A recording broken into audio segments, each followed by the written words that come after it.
Una pregunta para ampliar la mirada. Diálogos entre disciplinas para descubrir el mundo. Con vos que estás ahí, en tu casa, en las aulas, con los y las docentes. Nuevas formas de conocer, otros modos de aprender. Seguimos.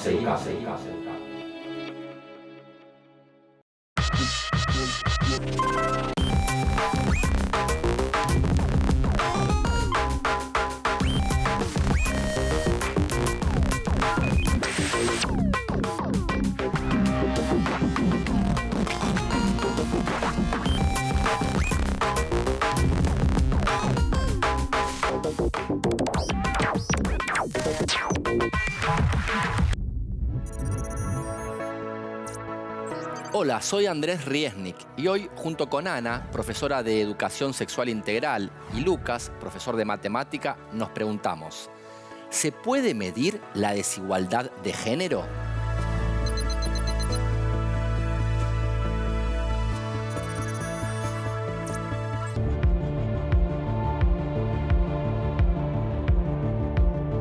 ¿Qué es la desigualdad de género? Aunque la legislación garantiza igualdad, ¿realmente existe esa igualdad? ¿Contamos con datos estadísticos para mostrar estas desigualdades? ¿Qué nos dicen esos datos estadísticos con respecto a la desigualdad de género en ámbitos específicos? Como el laboral, las tareas de cuidado, la política y la inserción universitaria. ¿Podemos mostrar todo aquello con gráficos? ¿Se puede medir la desigualdad de género?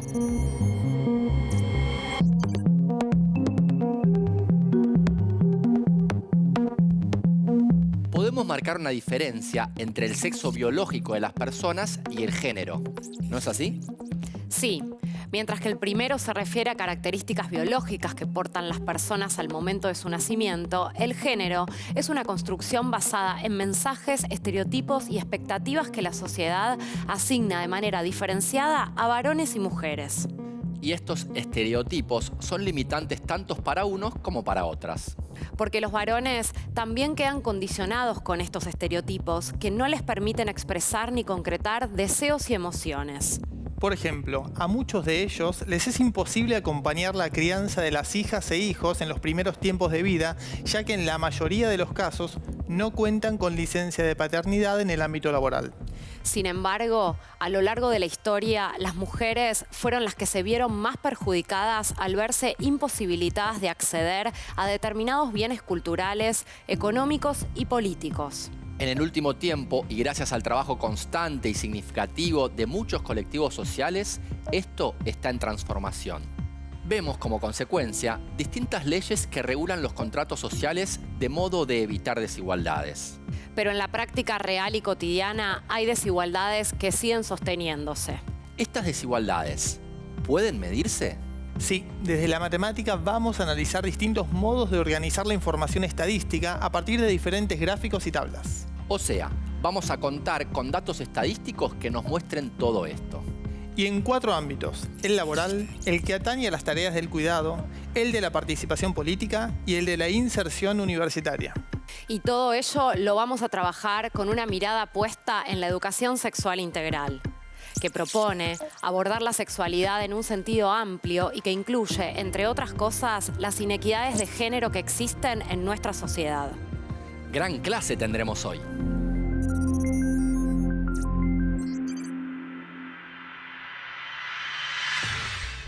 Mi nombre es Lucía Martelote, soy investigadora y activista feminista. A nivel internacional, las mujeres todavía tenemos varios obstáculos para acceder a posiciones de liderazgo. Según datos de ONU Mujeres del año 2017, las mujeres ocupamos a nivel mundial el 23,3% de las posiciones en los parlamentos y solamente el 18,3% de los ministerios. Argentina fue el primer país del mundo en incorporar una ley de cupo en el año 1991 y eso se fue extendiendo a los diferentes países de la región. Actualmente, América Latina cuenta con un 28,8% de mujeres en posiciones de poder en los parlamentos, lo cual está por encima del nivel mundial. provincias. En la Argentina, solamente de 24 provincias, 4 están encabezadas por mujeres, lo cual es un 16%. Y sobre todo tenemos problemas las mujeres para acceder a posiciones de liderazgo en los gobiernos locales. Las mujeres intendentas son solamente el 9,4% del total. En el año 2012 hicimos un estudio en ELA que se llama Detrás del Número. Ahí, por ejemplo, lo que vimos es que había 3 veces más de legisladoras que eran solteras o divorciadas con respecto de los varones, y también, por ejemplo, en el número de hijos. Mientras en promedio las legisladoras tenían 1 o 2 hijos, los varones tenían 4 o 5 hijos. Todo esto demuestra que en el siglo XXI para las mujeres todavía sigue siendo difícil conciliar la vida familiar y la vida laboral, aún en aquellas mujeres con más privilegios como son las legisladoras. ¿A qué llamamos división sexual del trabajo? La división sexual del trabajo remite a la idea de que existen ciertas tareas, roles y funciones que deben ser diferenciadas entre varones y mujeres. O mejor dicho, que deben ser realizadas de manera diferencial entre varones y mujeres. Así, se van construyendo determinadas profesiones, oficios y espacios de trabajo masculinos y femeninos. Como consecuencia de la socialización de género, de cómo nos enseñaron a ser varón y a ser mujer cuando debemos ingresar en el mundo laboral, nos encontramos con que hay ciertas cosas que podemos hacer y ciertas cosas que no, según el género que nos asignaron al nacer. O al menos, que hay más probabilidades de que nos orientemos a ciertas cosas y no a otras. Y esto sucede tanto al nivel de la oferta de fuerza de trabajo, es decir, de qué trabajos tienden a buscar las personas, como de la demanda. O sea, qué perfiles buscan las empresas o el Estado para determinados trabajos. Retomemos. Entonces, la distribución del trabajo entre varones y mujeres se denomina división sexual del trabajo y consiste en la diferenciación que se hace de las actividades que deben realizar las mujeres y las que deben realizar los varones, adjudicando diferentes espacios en función del sexo. Así, se plantea que corresponde a las mujeres desarrollar su actividad en el ámbito doméstico o privado, llamado reproductivo, y a los varones en el ámbito público, denominado como productivo. El ámbito reproductivo o doméstico abarca tareas relacionadas con la organización, actividades de cuidados y aquellas derivadas del cuidado del hogar como lavar, planchar, cocinar, cuidar y criar a las hijas e hijos y cuidar a las personas mayores, entre otras. Cuando esta labor se realiza en la propia casa, no se recibe remuneración monetaria.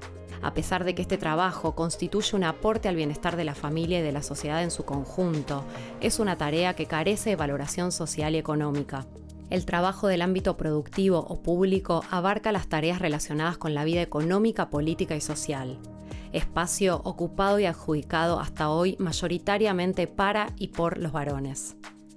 Tiene que ver con las actividades productivas de carácter mercantil y, por lo tanto, tiene un valor de cambio como albañiles, ingenieros, ministros, jueces, empresarios, entre otros. Lo que se establece así es una clara separación entre el espacio privado y el espacio público. Lo productivo está mayormente masculinizado. Se considera que es el que genera riqueza, es visible socialmente, tiene reconocimiento y proporciona autonomía personal. Por el contrario, el trabajo reproductivo está feminizado, no genera riqueza reconocida, es invisible socialmente, no tiene reconocimiento ni proporciona autonomía personal y se considera secundario. Esta distribución de roles entre mujeres y varones se mantiene en gran medida en la actualidad. La creciente incorporación de las mujeres al mercado laboral no ha sido suficiente para que se produzca una incorporación de los varones al trabajo doméstico y de atención y cuidado de las personas dependientes. Esto provoca un grave problema para la calidad de vida de las mujeres, que soportan cada vez más una mayor carga de trabajo si consideramos la suma del trabajo productivo y reproductivo. Esto, a las mujeres, en muchos casos, las lleva a tener que elegir entre el trabajo remunerado posible y la familia o intentar hacer ambas cosas a la vez, para lo cual las mujeres suelen participar en empleos a tiempo parcial, que por un lado es el sector que las demanda y a su vez les permite seguir haciéndose cargo de las responsabilidades familiares. Buscar ayuda en familiares cercanos, generalmente la madre u otra mujer, para que cuiden de sus hijos e hijas. Prescindir de su propio tiempo libre y espacio para sí mismas por la sobrecarga de trabajo.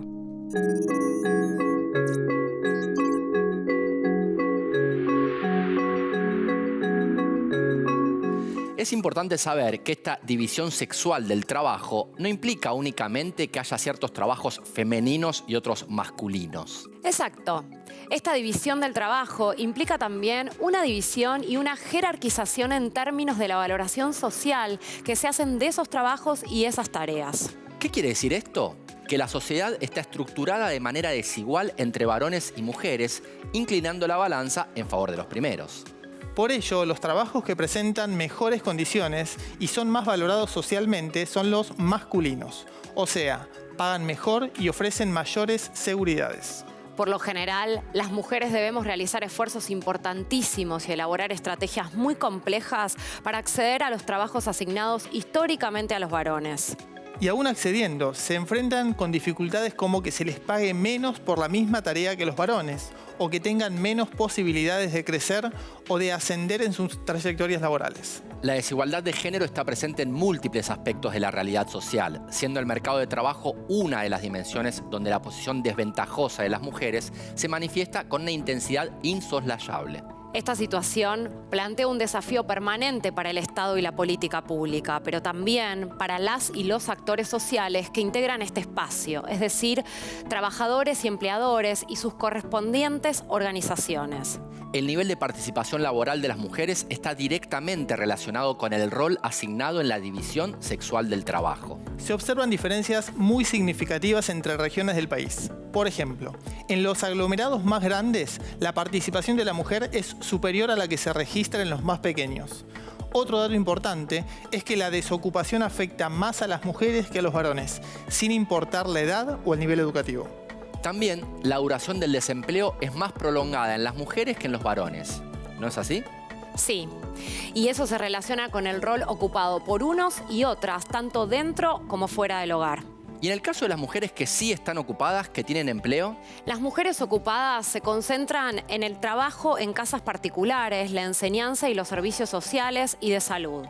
Eso quiere decir que extienden en el espacio extradoméstico los roles reproductivos y de cuidado, tradicionalmente asignados a ellas. Para graficarlo aún más, 2 de cada 3 mujeres ocupan puestos de baja calificación. La gran mayoría ocupa tareas de servicios generales, comercialización o gestión administrativa. Y vemos una menor presencia en cargos de jefatura y dirección. clarísimo. Por su parte, la tasa de empleo no registrado es mayor en las mujeres que en los varones. Esto se explica por la presencia casi exclusiva de mujeres en trabajos de casas particulares, que muestra tasas de no registración del 75%. También tengo entendido que las mujeres ocupan empleos con menos horas y supongo que eso repercute en sus salarios. Exacto, Andrés. Más de la mitad de las mujeres se ocupan puestos a tiempo parcial, lo que explica la brecha en los ingresos laborales.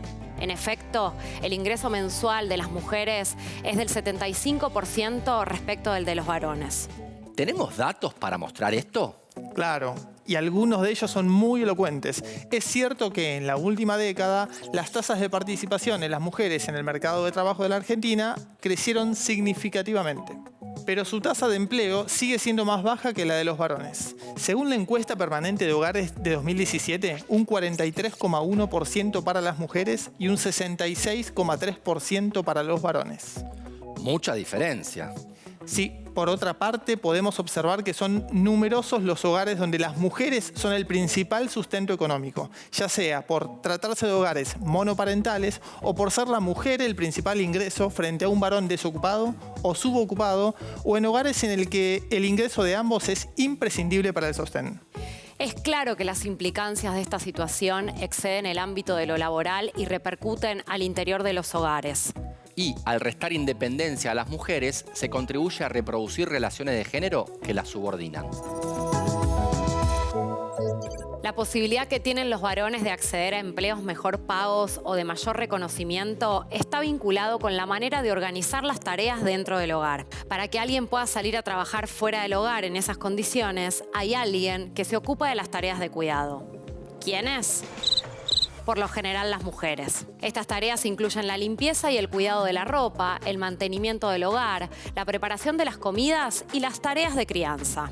El trabajo doméstico y de cuidados no remunerado es el trabajo que permite que las personas se alimenten, vean sus necesidades de cuidado satisfechas, cuenten con un espacio de condiciones de habitabilidad, reproduzcan en general sus actividades cotidianas y puedan participar en el mercado laboral, estudiar o disfrutar del ocio, entre otras. La distribución de este trabajo es estructuralmente desigual. 9 de cada 10 mujeres realizan estas tareas, que significan en promedio 6,4 horas diarias. Diana Barenboim, profesora e investigadora del Instituto de Ciencias Sociales de Fundación UADE, afirma en un estudio: si bien hay participación del género masculino tanto en la realización concreta de las tareas domésticas como en la crianza y cuidado de los hijos, la mujer sigue siendo la que más horas invierte en estas tareas. El mandato social que identificaba a la mujer como ama de casa y madre entra en conflicto con el mandato social actual de mujer profesional e independiente. Se observa que la mujer continúa como dueña del hogar en términos de responsabilidades. De modo similar, Carlos Andújar, docente de la Universidad de Lomas de Zamora, explica que son mayoritariamente las mujeres quienes proveen cuidados, sea de forma no remunerada en los hogares o remunerada en el ámbito laboral. Así, el mandato cultural de que las mujeres se ocupan de estas labores y la miopía respecto de la responsabilidad de la sociedad en esta materia crean barreras para que las mujeres puedan participar en igualdad de condiciones en el mercado laboral. Esta distribución asimétrica explica que su participación en el mercado laboral sea más baja que la de los varones. Veamos cómo podemos mostrar esta información. Personas que trabajan en tareas domésticas del hogar según sexo. Este gráfico presenta una manera visual de representar información porcentual. Veamos entonces cómo lo podemos utilizar. Observemos detenidamente la grilla.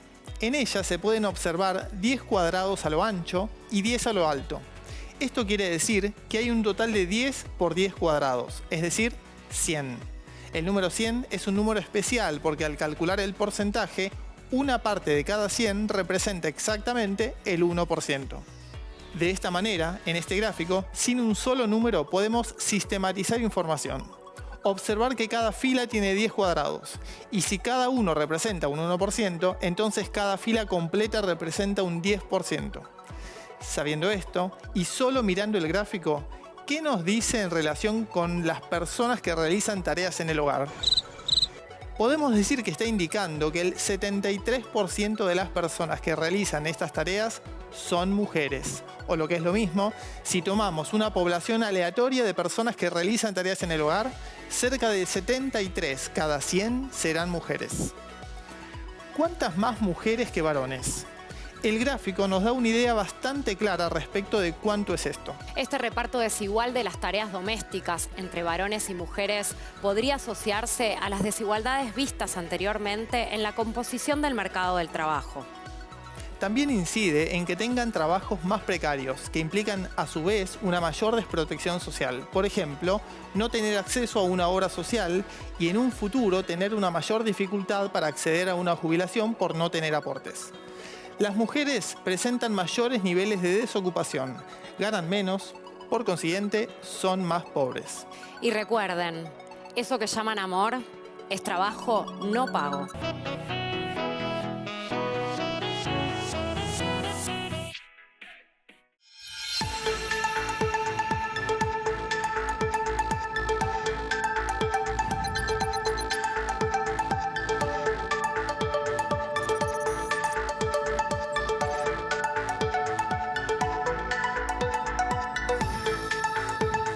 Durante mucho tiempo, la participación política en nuestro país fue cosa de varones. Los estereotipos de género a principios de 1900, por ejemplo, sostenían que las mujeres debían ocuparse de las tareas domésticas, ocuparse de las cuestiones puertas adentro del hogar. La vida pública o política quedaba en manos de ellos, o sea, los varones. Sin embargo, ya en las primeras décadas del siglo XX hubo grandes figuras femeninas que lucharon por los derechos políticos y civiles de la mujer.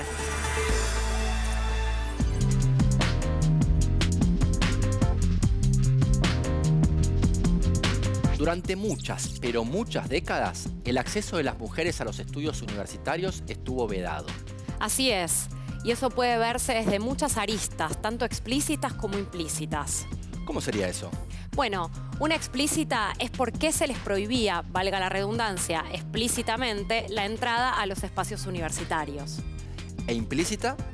Por ejemplo, cuando se ponía como requisito condiciones que las dejaba por fuera, como el hecho de saber latín, disciplina que solo se dictaba en los colegios de varones. Como le sucedió a Cecilia Grierson, ¿no? La primera mujer que egresó como médica. Sí, y otros modos de limitar el acceso son cuando, por ejemplo, se las habilita a que pudieran estudiar, pero no así a acceder al cargo de profesora.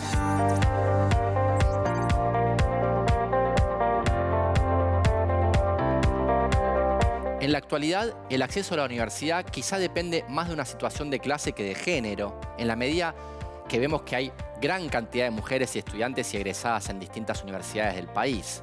Sin embargo, como recién decía Ana, no alcanzan los puestos más altos. Y hay algunos datos bastante elocuentes recogidos del informe Mujeres en el Sistema Universitario Argentino 2018-2019. Les cuento que el informe es un relevamiento sobre la situación actual de las mujeres en las universidades que incluye desde la cantidad de estudiantes y egresadas anuales hasta el porcentaje que participa en cargos superiores. ¿Y qué nos muestran los datos, Ana? Principalmente que las mujeres superan más del 10% a los varones, tanto en cantidad de estudiantes como de egresadas. Ellas comprenden el 58,1% del alumnado y el 61,2% de los egresados. ¿Y de los cargos con más jerarquía? A la hora de analizar la incidencia de mujeres en altos mandos, el porcentaje decrece abruptamente. Entre el grupo de rectores, por ejemplo, solo el 13% de los cargos está ocupado por mujeres. Otro dato interesante en esta línea es que la cantidad de mujeres supera a los varones en casi todas las ramas del conocimiento. ¡Wow! ¿Se pueden ver en detalle? Claro, las disparidades más grandes están en las ramas de la salud, en las que las estudiantes femeninas representan el 73% del total, y en las disciplinas humanísticas, donde el 70,3% del alumnado son mujeres. La excepción se puede ver en las ciencias aplicadas, con solo un 36% de ellas que se inclinan por esta rama. Y con respecto al personal que trabaja en la universidad, ahí se puede ver bastante paridad de género en los cargos docentes. El 50,05% son varones, mientras que el 49,95% son mujeres. supongo que esa paridad baja a medida que subimos en la escala. Supones bien. A medida que se avanza en cargos superiores, esta paridad disminuye, llegando a la máxima brecha de género en el mayor de los mandos universitarios, que es el de rectoría, en el que, como dije antes, solo un 13% está ejercido por mujeres. Reducir esta brecha para igualar oportunidades es un desafío que nos queda por delante.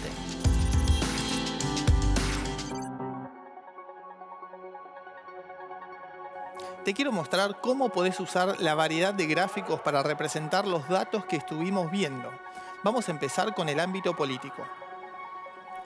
Veamos cómo es la composición de mujeres y varones tanto en la Cámara Baja, en diputados, como en la Cámara Alta, senadores.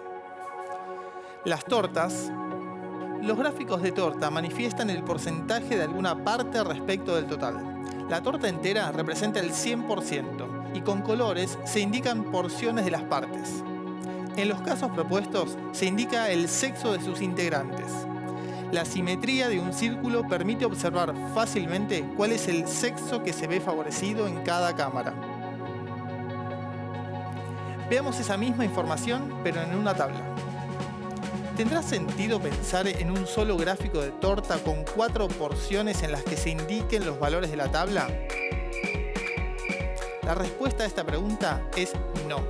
Eso es por lo que te conté antes. La torta entera, el círculo completo, representa el total. En términos de porcentaje, el 100%. La comparación de porcentajes respecto del total de la Cámara de Diputados y del total de la Cámara de Senadores no debería mezclarse, puesto que, por ejemplo, porcentajes iguales en una u otra Cámara no representan la misma cantidad de legisladoras o legisladores. Veamos ahora en las legislaturas provinciales el porcentaje de mujeres respecto del total de integrantes. En el caso de la Cámara Baja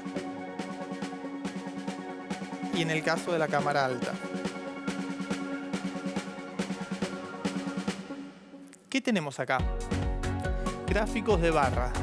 Los gráficos de barras comúnmente sirven para visualizar muchos valores asociados a distintos elementos. En este caso, se observa el porcentaje de mujeres que componen los poderes legislativos de las diferentes provincias. La altura de las columnas permite comparar visualmente los valores y obtener rápidamente alguna información, como por ejemplo, agrupar mentalmente los elementos con mayores valores. Veamos otro ejemplo con gráficos de barra. Acá, a diferencia de los otros, son gráficos de barras integrados, o sea, cuando integramos más de un gráfico en uno. Los diferentes gráficos con variables comparables pueden integrarse y obtener así un nuevo gráfico que sintetiza información que de otra forma es difícil de comparar. Por ejemplo, podemos integrar dos gráficos de barras para producir un solo gráfico que permite visualizar rápidamente información que de otra forma es difícil de identificar.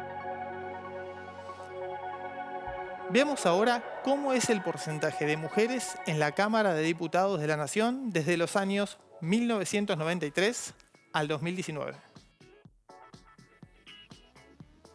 Y el porcentaje de mujeres en la Cámara de Senadores de la Nación desde 1998 hasta el 2019.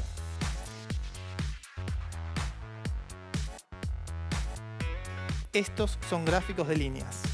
Los gráficos de líneas tienen información organizada de manera muy similar a los gráficos de barras.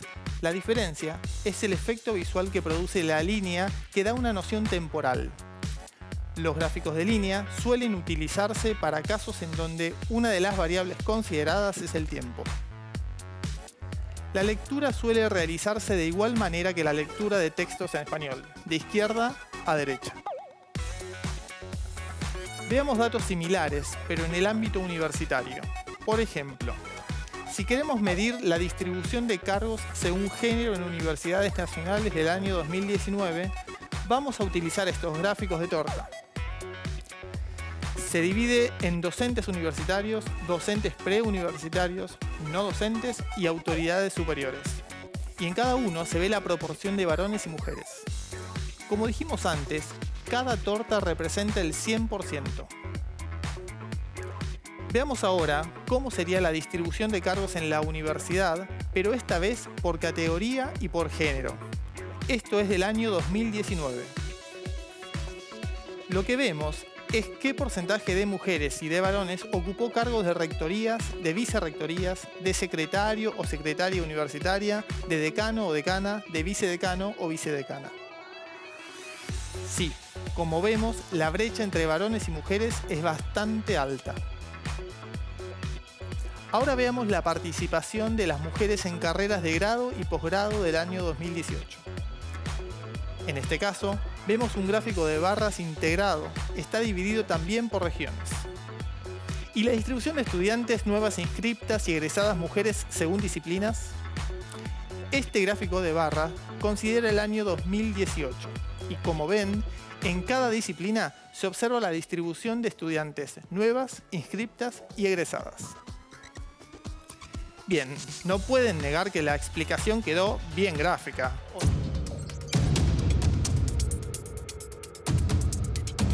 Desigualdades de género que persisten.